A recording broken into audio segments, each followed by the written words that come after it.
chess තරගයේදී ඉතින් වර්ධනය කළ පසු ක්‍රීඩා කරන්නේ කොහොමද කියලා තමයි අද SHSN YouTube channel එකේ අපි සාකච්ඡා කරමු.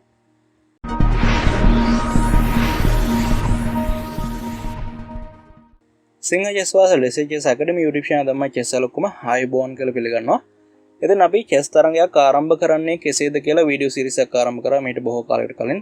සෙන්ට් එකේ වැදගත්කම ඒ වගේම chess තරගයකදී ඉතින් පිටතට වර්ධනය කරන්නේ කොහොමද? වර්ධනය කළ යුත්තේ ඇයි කියලා අපි videos 3ක් කරා. වාට පුළුවන් YouTube එකේ search එක දාන්න how to start a chess game in Sinhala කියලා. ඊට පස්සේ මේ video series එක බලන්න පුළුවන්. ඒ video series එක අවසාන video තමයි මේ අපි අද කතා කරනවා කිව්වේ වර්ධනය කළ පසු ඉතින් ක්‍රීඩා කරන්න කොහොමද කියලා chess තරගයක ආරම්භයේදී. ඉතින් මේකට අපිට උපකාර වෙන්නේ ඇමරිකානු ජාතික ෆෝල් මෝපි වර්ෂ 1800 ගණන් වල ක්‍රීඩා කරපු තරගයක්. ඉතින් දැන් 2021 අවුරුද්ද මේ වීඩියෝ එක රෙකෝඩ් කරලා ඒකට වසර 100 ගණනකට කලින් තමයි මේ තරගය try කරලා තියෙන්නේ. නැත්නම් ක්‍රීඩා කරලා තියෙන්නේ. සුදු පෙළ ක්‍රීඩා කරන්නේ ඇමරිකානු ජාතික ෆෝල් මෝපි. කළු පෙළ ක්‍රීඩා කරන ක්‍රීඩකයා ගන්න අපිට සඳහනක් ලැබෙන්නේ නැහැ බොහෝ මුලස්ට්‍රෝල්. තරගය ආරම්භ වෙන්නේ best by test e4 දීමෙන්. මේක ඇදීම බල අදහස් මම කියලා දෙන ඕන තරම් channel එක වඩ පොන් කලින් videos බලන්න e5 knight f3 d6 මේකට අපි කියන්නේ philidor defense එක කියලා. මෙතන තියෙන drawback එක තමයි f8 bishop එළියට ගන්නකොට පුංචි ප්‍රශ්නයක්. මේකට විරුද්ධව හොඳම ප්‍රතිචාරය විදියට මම පෞද්ගලිකව සලකන්නේ d4 දීම.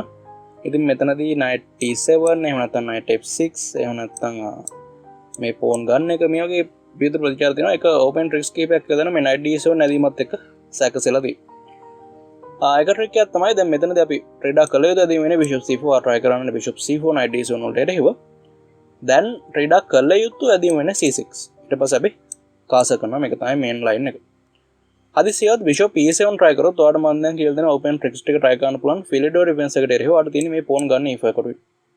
කළු පෙළට pawn ගන්න පුළුවන් ක්‍රම දෙකක් තියෙනවා. ක්‍රම දෙකටම ගත්තොත් එයා ඉවරයි. ඒ කියන්නේ bishop e7 සම්පූර්ණයෙන්ම වැරදි ඇදීමක්. c6 අනිවාර්යයෙන්ම try කරන්න ඕන.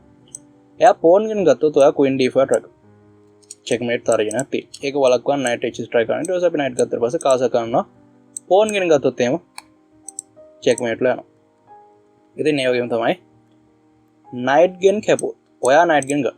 ඊට පස්සේ pawn ගෙන කැපුවට පස්සේ queen exchange කරන්න එපා. queen h5 try කරන්න. g6 try කරොත් ඔයාලා e5 pawn ජඩහන ගන්න පුළුවන්. ඊට අමතරව knight h6 වගේ ඇදීම try කරොත් bishop ගෙන් ගන්න. pawn ගෙන ගන්න බෑ. මොකද queen cut f7 attack එකකින් හින්දා bishop ගෙන් නෙවෙයි queen ගෙන් ගන්න. ඊට අමතරව දැන් මෙතනදී අපි knight කැපුවට පස්සේ මට කාස කරනවා. ඉතින් මේකට වෙනත් හොඳ පිළිතුරක් දක්වන්න අමාරුයි. knight f6 ඇදීම සැලකුවත් මේ පිහිටීමේදී queen cut f7 ක්‍රීඩා කරන්න පුළුවන්. bishop g4 මේක තමයි try කරන්නේ. මේක අර මං කියලා දුන්නා හැදීම් තුනෙන් knight d7 knight f6 එහෙම නැත්නම් e cut d4 කියන හැදීම් තුනෙන් බැහැර වෙච්ච හැදීම. මෙතන ආරම්භ මූලධර්මයක් කඩ කරන එක තමයි දැන් සාමාන්‍ය අපි bishop ලට කලින් knight ලා තමයි පිටතට ගන්නේ. හැබැයි මෙතෙන්දී bishop ආරක්ෂාවක් නොමැතිව knight වරයව pin කරලා තිනවා f3 කොටුවේ. ඔන්න g4 කොටට bishop knight pin කරා f3 කොටුවේ. අපි මොකද කරන්නේ? අපි මෙතනදී e5 කොටුවේ ඉන්න pawn ජයග්‍රහණය ගන්න හදලා අපිට පුළුවන් e5 pawn ගන්න. දැන් අපේ අදහස වෙන්නේ හදිස්සියවත් කළු පෙළ e5 pawn කැපුවොත් තමන්ගේ pawn එක අපි queen exchange කරනවා. ඊට පස්සේ රජතුමාගෙන් කැපුවට පස්සේ e5 pawn ජයග්‍රහණය කරනවා. මේක තමයි අපේ අදහස. ඊට පස්සේ bishop e6 අපිට තරංගේ knight c2 වගේ ඇදීම කරා පවත්වාගෙන යන්න පුළුවන්. කොහොම හරි ගොඩක් ඉදිරියෙන් ඉන්න සුදු පෙළ. ඉතින් ඒක තමයි අපේ අදහස. ඉතින් කළු පෙළ මේකට අවස්ථාව දෙන්න. යා f3 knight එක. ඊට පස්සේ g pawn ගෙන් ගන්නට වඩා queen ගෙන් ගන්න එක මෙතන හොඳයි. ඊට පස්සේ කළු පෙළ ප්‍රතිචාර වෙන්නේ e5 pawn ගන්න එක. දැන් අර තිබුණ ප්‍රශ්න විසඳුණා. හැබැයි දැන් තමයි ප්‍රශ්න කිහිපයකට මුහුණ දෙන්න වෙන්නේ bishop c4 ඇදීමත් එක්ක. මෙතන f7 කොටුවේ checkmate කරන තරජන. ඉතින් මේක වළක්වන්න queen d7 වගේ ඇදීමක් නම් හොඳයි. ඊට පස්සේ queen d8 ට්‍රේඩා කරන්න පුළුවන්. අපිට හැබැයි අර queen d7 ටිකක් හොඳයි. හැබැයි තරඟේ ට්‍රේඩා කරන්නේ knight f6 ඇදීම knight for x develop කරනවා. ඒ වුණාට මෙතනදී සුදු පෙළ සමත් වෙනවා තර්ජන දෙකක් එකතු කරලා. ඒ කියන්නේ b7 pawn තර්ජනයක් එකතු කරනවා. ඒ වගේම f7 කොටුව attack කරලා f7 කොටුවට තර්ජනයක් එකතු කරනවා. සාමාන්‍ය අපි කාස කරන එක මූලිකත්වයට දාලා සලකනවා pawn කෙනෙක් ආරක්ෂා කරනවට වඩා.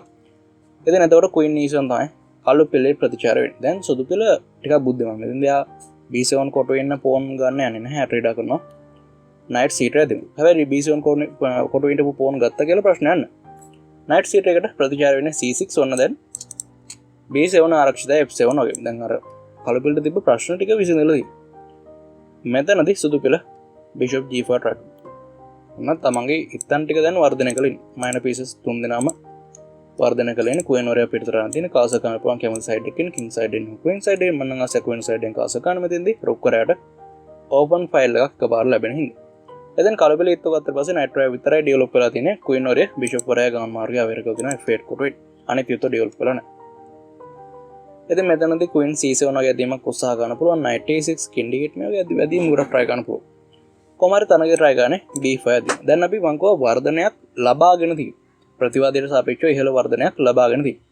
එතකොට අපි කරන්න ඕන දේ තමයි එතනින් එහාට ක්‍රීඩාකාදී අපි උත්සාහ ගන්න ඕනේ සමහරවල්ලාට පිහිටින් විරුද්ධ කරගන්නදී ඉත්තන් පරිත්‍යාග කරන්න වේවි. කොහොමරි ඉත්තන් පරිත්‍යාග කළා හෝ නැතුව පිහිටින් විරුද්ධ කරගන්න උත්සාහ කරන්න ඕනේ. ඒ වගේම තමයි අපි හොයන්න ඕන ප්‍රතිවාදයට පහර දෙන්න පුළුවන්, ඇටැක් කරන්න පුළුවන් තැනක් පිහිටීමේ. දැන් මට නම් මෙතන රජතුමා සම්පූර්ණ අනාරක්ෂිතයි, කාස කළා නැහැ.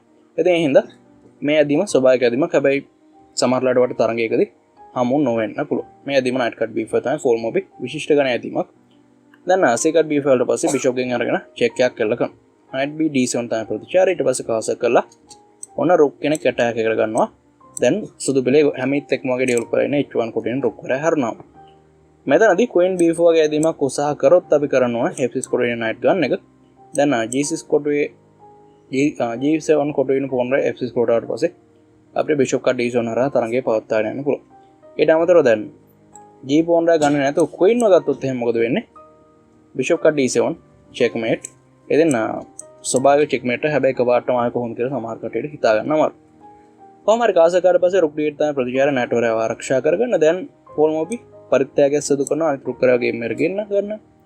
ඊට පස්සේ රුක් cut d7 ඇදීමට පස්සේ රුක් d1 ඔන්න දැන් මේ d7 කොටු වෙන්නේ සුදු පිළේ නෙමෙයි කළු පිළේ රුක් කරා පින් වෙලා ඉන්නේ. ඉතින් ඒ හින්දා ඒක එච්චරම ප්‍රශ්නයක් නැහැ. ඔන්න රුක් කරාව පරිත්‍යාග කළා. අනිත් රුක් කරාව ගේම් එකට ගත්තා. ඒතකොට දැන් සුදු පිළේ හැම ඉත්තෙක්ම වර්ධනය වෙලා ඉන්නේ. එයා පිහිටින් විරුද්ධ කරගෙන ප්‍රතිවාදයට පහර දෙනවා. මේක තමයි වර්ධනයක් ප්‍රතිවාදයට සාපේක්ෂව වැඩිපුර ලබා ගත්තාම බොහෝ පිහිටින් වලදී කරන්න ඕන. queen e6 try කළා මේ f6 knight වරයාව ආරක්ෂා කරලා අන්පින් කරනවා. ඉතින් මෙතනදී queen b4 වගේ ඇදීමක් උත්සාහ කරොත් නැවතත් අපි මොකද කරන්නේ? අපි f6 knight එක ගන්න. එතන ඒ හින්දා queen e6 තමයි උත්සාහය. දැන් මොකද කරන්නේ? අපි ඩබල් ඇටැක් එකක් කළා කරනවා. ඊට පස්සේ knight game එක වළක්වනවා. ඔනාට වීඩියෝ නවත්තන්න අවස්ථාව තියෙනවා. මෙතනදී තමයි ටිකක් කර ෆෝල් මොබි විශිෂ්ට ගණීම ඇදීමක් try කළා. තම අලංකාර මේට් එකක් අපිට දැක ගන්න සලස්වන්නේ. ඔන්න වීඩියෝ නවත්තන්න. සුදු පිළට ඇදීම වර තියෙන ඇදීම් දෙකෙන් checkmate කරනදී. ඒක තමයි මම හිතනවා අහන්නද queen b8 ඇදීම.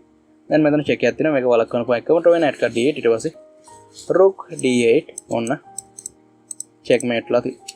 එතන ඔන්න අද වීඩියෝ එකේදී මම ඔයාලට කියලා දුන්නා කොහොමද chess තරඟයක වර්ධනයෙන් ප්‍රතිවාදයට සාපේක්ෂව වැඩි වාසියක් ලබා ගත්තාම ක්‍රීඩා කරන්න කියලා. සරලව පිහිටින් විරුද්ධ කරගන්න බලන්න, ප්‍රතිවාදයට පහර දෙන්න පුළුවන් තැනක් බලන්න. ඊට පස්සේ ඒ අනුව ක්‍රීඩා කරගෙන යන්න. ඉතින් සම්පූර්ණ වීඩියෝ එක බලපුවාට ගොඩක් ස්තුතියි. ඔන්න අපි chess තරඟයක් ආරම්භ කරන්නේ කොහොමද කියන වීඩියෝ සීරීස් එක මෙතනින් අවසන් කරනවා. වීඩියෝ සීරීස් එක සම්පූර්ණයෙන් බලන්න බැලුව නැත්නම් දැන් එන කාඩ් එක ක්ලික් කරලා වීඩියෝ එක ලයික් කරන්න, subscribe කරන්න SHSN YouTube channel එක. තාත් වීඩියෝ එක හැමෝම ඊටම තික්මන SHSN YouTube channel එක.